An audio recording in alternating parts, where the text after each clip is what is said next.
السلام علیکم ورحمۃ اللہ وبرکاتہ۔ وعلیکم السلام ورحمۃ اللہ وبرکاتہ۔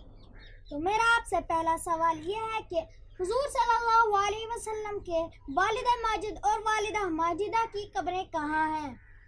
آپ صلی اللہ علیہ وسلم کے والد ماجد کی قبر مدینہ منورہ میں ہے، اور آپ صلی اللہ علیہ وسلم کی والدہ ماجدہ کی قبر ابوا میں ہے۔ تو آپ سے دوسرا سوال یہ ہے کہ حضور صلی اللہ علیہ وسلم کے دادا کا نام بتائیے۔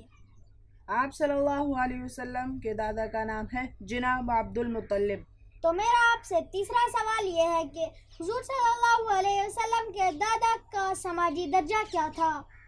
وہ سردار مکہ تھے اور کعبہ کے متولی بھی تھے۔ تو میرا آپ سے چوتھا سوال یہ ہے کہ حضور صلی اللہ علیہ وسلم کے دادا کا اصل نام بتائیے۔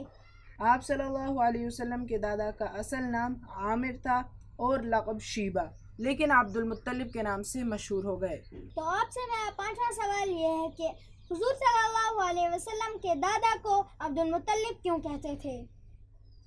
اصل میں مطلب ان کے چچا کا نام تھا، جنہوں نے ان کو بڑے ناز و نام سے پالا تھا۔ اس احسان کی وجہ سے وہ عبد المطلب کہلائے۔ میرا آپ سے چھٹا سوال یہ ہے کہ حضور صلی اللہ علیہ وسلم کے پردادا کا نام بتائیے۔ آپ صلی اللہ علیہ وسلم کے پردادا کا نام ہاشم تھا۔ تو میرا آپ سے ساتواں سوال یہ ہے کہ حضور صلی اللہ علیہ وسلم کے دادا کو شیبہ کیوں کہتے تھے؟ ان کے سر پر بچپن سے کچھ سفید بال تھے، کیونکہ شیبہ بوڑھے کو کہا جاتا ہے، اس لیے ان کو شیبہ یعنی بوڑھا کہا گیا۔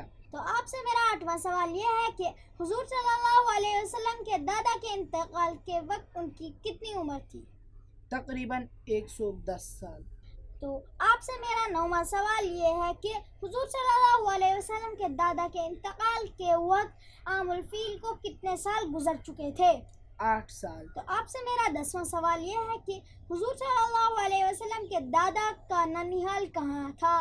آپ صلی اللہ علیہ وسلم کا دادا کا ننیحال مدینہ منورہ میں تھا، بنو نجار کے ہاں۔